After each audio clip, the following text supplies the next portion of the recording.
Hello, and welcome to Inside My Bedroom Closet.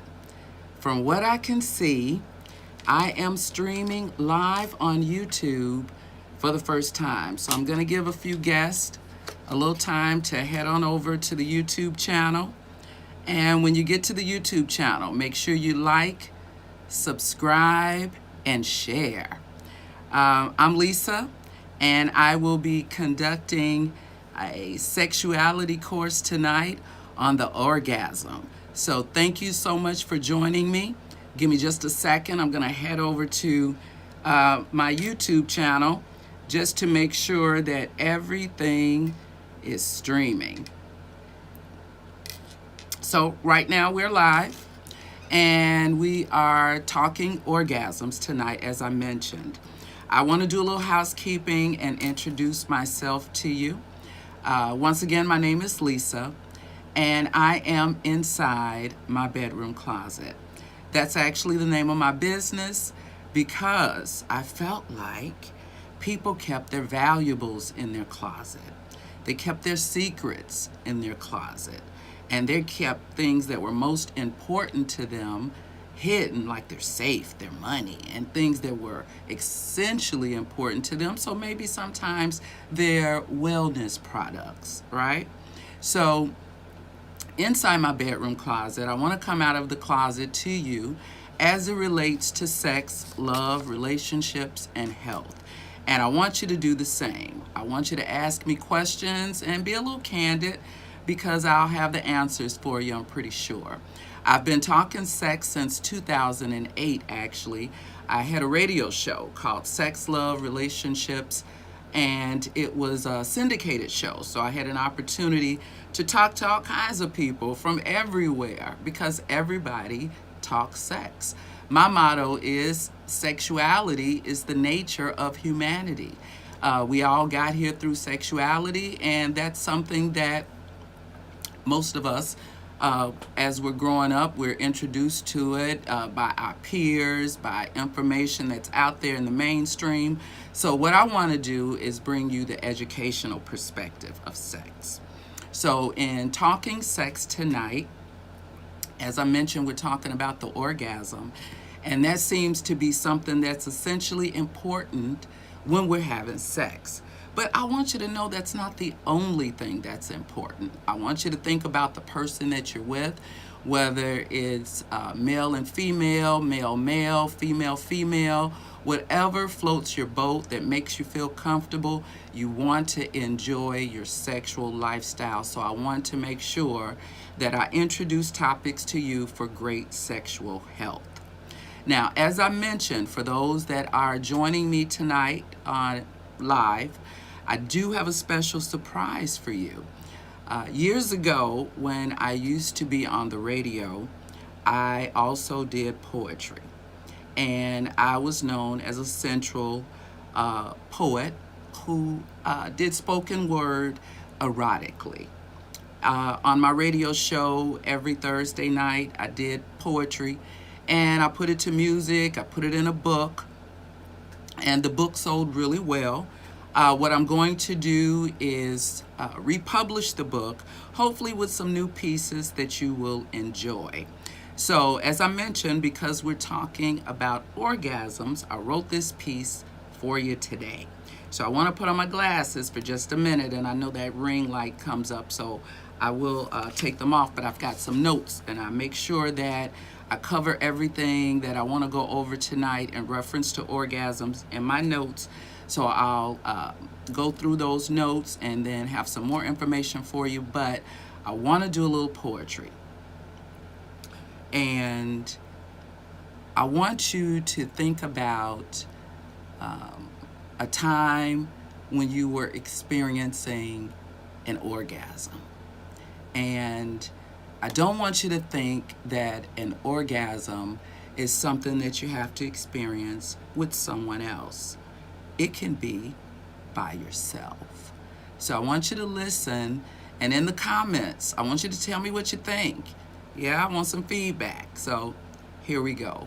And this one is called O.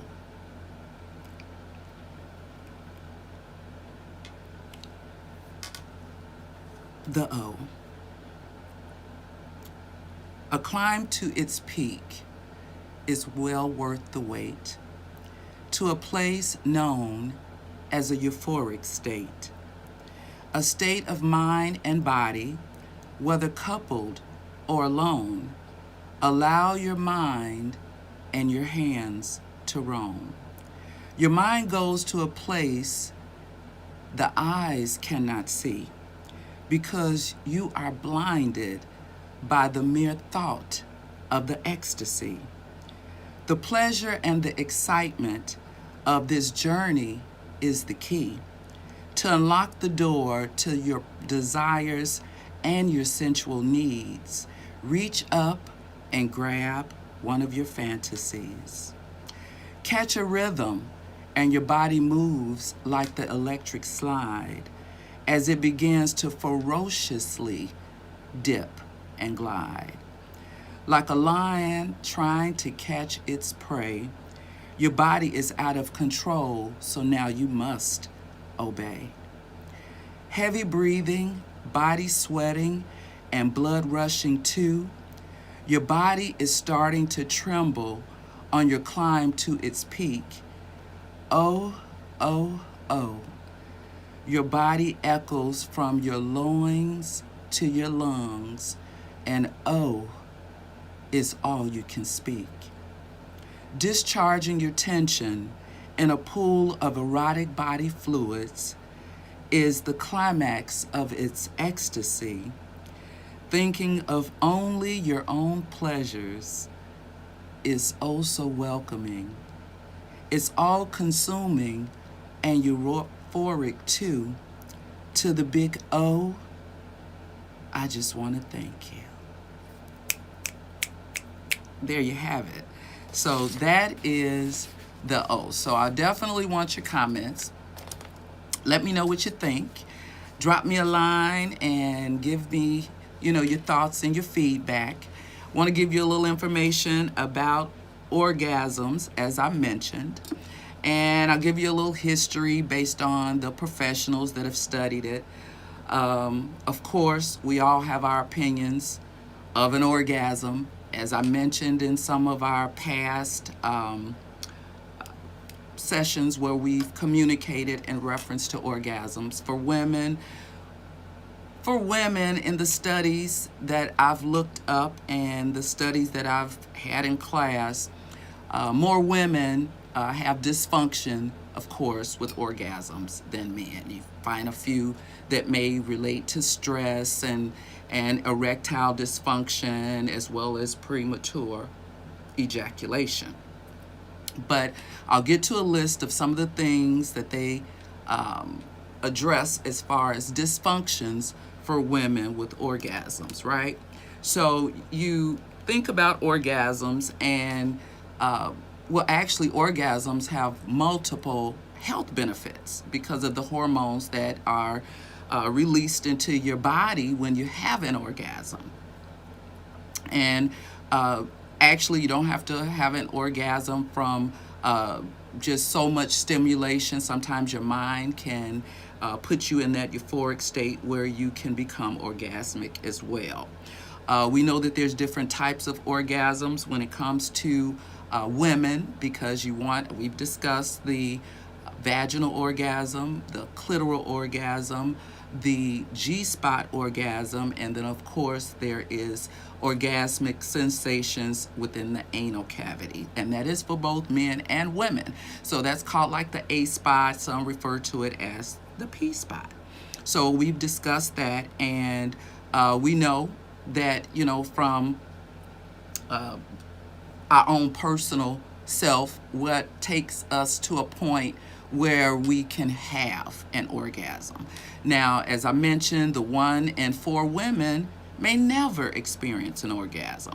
So that's a feeling that you know how they say, well, you can't miss what you never had, but that doesn't stop you from wanting to feel that euphoric sensation. So getting into an orgasm, you want to know what people have thought about orgasms over the years. And in studies, as you know, they thought women were crazy when it came to orgasm. So if you get into the studies into the 1800s, a very familiar name comes in place, which is Sigmund Freud. Sigmund Freud did quite a few of the distinguishable female orgasmic states when it comes to the clitoris. So as far as the clitoris, he thought that if you were young and immature, you were having clitoral orgasms, and when you became older, you would have the vaginal orgasm. But we know that that's not true. As I mentioned, the clitoris is for pleasure only, so definitely it's a stimulant for an orgasm for a female.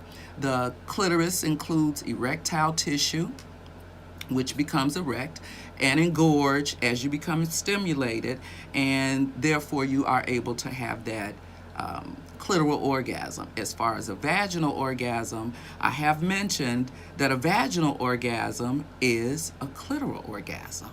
Because of the way the clitoris is constructed, and because I haven't been on YouTube to discuss that, I will revisit that as far as the female genitalia that I'll go over. But the way that the clitoris is constructed, the vaginal orgasm is the clitoral orgasm. But then you also have the G-spot orgasm. And I mentioned that a G-spot is actually the back door of the clitoris. So if you see where the clitoris is and you try to go up in there and tap the back door, that's where the G-spot is. Very close to that urethral opening, and by it being right there, a lot of women have that sensation of urination when they're having that G-spot orgasm because it's so close to your urethral. But so those are the different types of orgasms for females. Of course, with males, you have your erection from your penis, and you can have ejaculate, which is your orgasm, or men can also have that sensation in the anus, as I mentioned. Okay, so as I mentioned Sigmund Freud, there were other professionals that did studies. So Masters and Johnson, don't know if you remember a show that, I think it was on Showtime, that discussed sex, and it was in relationship to Masters and Johnson's and their study. And they felt like when you were going into an orgasmic state, there were a series that you went through. There was the excitement phase, where you get all excited and your body becomes stimulated, and your clitoris for women become engorged. For men, your penis becomes engorged, and you're able to have an orgasm that way. So after the excitement phase, then you go into that plateau. You getting ready to climb up there, you're reaching that plateau before you have the orgasm. And then there's the orgasm and then the resolution phase. Now, the one thing I do want to mention is the refractory response cycle. For women, you can have multiple orgasms. As long as you put your body and your mind in a state, you can have orgasms over and over and over again. For men, of course, you got to rest. You got to get yourself, regenerated and back together. You're not like the porn stars. Of course, porn stars take different types of stimulants to make sure that they have orgasms. So you want to make sure that you're being realistic in your expectations for having an orgasm.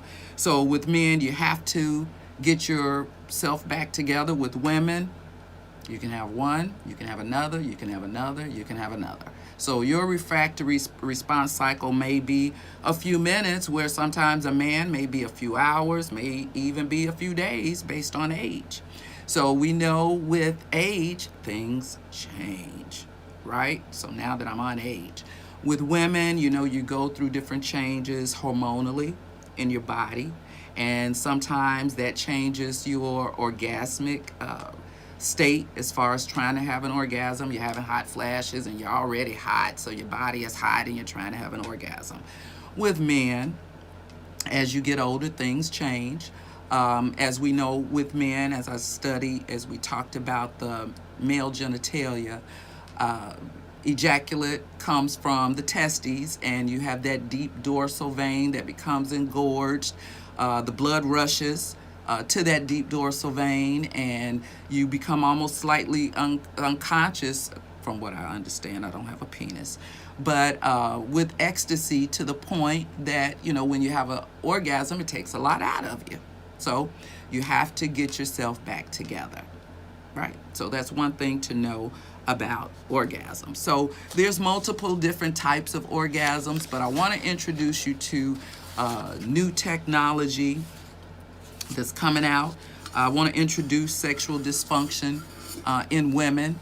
Like I said, the list grows longer than it does for men and women. Stress is one of the number one reasons for the lack of sex drive, low libido, not wanting to have sex as often.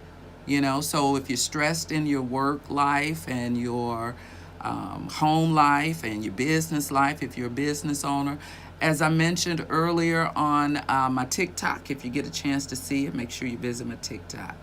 I'm always at Inside My Bedroom Closet. Don't forget to like, subscribe, and share. But you have a level of cortisol, which is a hormone that seeps out into your bloodstream. And that's that stress hormone. So when it takes over the oxytocin level in your body and you're not able to produce the way you want to sexually, you have to distress. So that goes for men and women. So you definitely want to focus on your stress. Now, not so much for men as for women. Women want to be stimulated. Now, I know men say women don't talk. The communication is not there. They don't know what's turning us on. We have to say something. And if you're in a relationship with your partner, you should feel comfortable enough to say what feels good. As I mentioned, as far as masturbation, try it. You'll like it. Sometimes you'll find a spot that you didn't know turned you on, and you'll be able to introduce that to your partner the next time that you're together. So women like to be stimulated. Men, you can have a thought about it and yeah. So women, not so much. Of course, mood, depression, things of that nature can cause problems with it. Traumatic sexual things that may have happened in your past, men and women, can cause you to lose or not have a strong sexual desire where you're able to peak and have the orgasm. Because I want you to think about one thing. It's in your mind. You have to focus on relaxing and the moment. I discuss with individuals mindfulness, and mindfulness is extremely important in everything that you do, and you can look it up. It's a form of meditation where it allows you to focus on the moment, and that's what having an orgasm is all about. You want to focus on the moment. You want to focus on what feels good. If it doesn't feel good, you may want to change it up a little bit. Position can be essentially important when it comes to an orgasm. We've discussed the chordal alignment technique. That's like a tongue twister. But that's a position, basically the missionary position. And the missionary position is known for having orgasms because you're rubbing against that mons pubis, you're rubbing against that genital area. Your partner could be rubbing against that clitoral tissue. It can become erect and engorged, and there you have it, right? So there's a lot to be said about orgasms, and I want to introduce you to something that's out there now, and some people have heard about it, and some have not. And it's called the O shot. So I got to put my glasses back on. Now, I learned about the O shot in class, but I also, I'm in a group of professionals, and they discussed the O shot. I was a little shocked as far as the detail of it. Hello, Mr. Robinson. Thank you so much for joining me tonight. But I wanted to discuss with you the O shot because in California, where the players play, this is a pretty big thing, right? So with the O shot, it's for people who are experiencing decreased sexual response or sensitivity, okay? So more people than not have problems having an orgasm. Now, with this O shot, I want to explain the way that it works. The way that it works, they take your blood platelets, right? And they inject them back into your clitoral tissue or your vaginal area, and it gives you the ability to have a greater sensation. Now, from what I understand in reference to this palate replacement therapy, which is basically what it is, it's used for football players and other athletes where they have injuries, because it allows that area to heal quicker when they inject you with your own blood platelets and all that. So with that being said, when they inject you in your vaginal area, say it's in and out, so I guess they do it in the doctor's office, put a little topical on you and put that area to rest so that they can inject you, then you're able to have, they say, a greater arousal in your clitoris area. So some women are getting it, and so, now, of course, they say that they cannot guarantee results. Well, 1 in 4 women can't have an orgasm, or won't have an orgasm, or will not have the ability to have an orgasm. So this shot may not work for them. So just a little tidbit about orgasms. I know I've kept you my time, but I hope you enjoyed the poetry. If you didn't get an opportunity to view the live, definitely go back and view it. Let me know what you think. Make sure you hit like, subscribe, and share. What I had to do is go through another platform in order to go live on YouTube, because I have to have at least 1,000 subscribers. So until I get there, and I need you to help me get there, I need you to like, subscribe, and share. Well, that's my time, and I'm coming out of the closet with all kinds of secrets for you on YouTube, and I want you to do the same. But for right now, I'm inside my bedroom closet. Thank you so much for joining me, and you guys have a great night.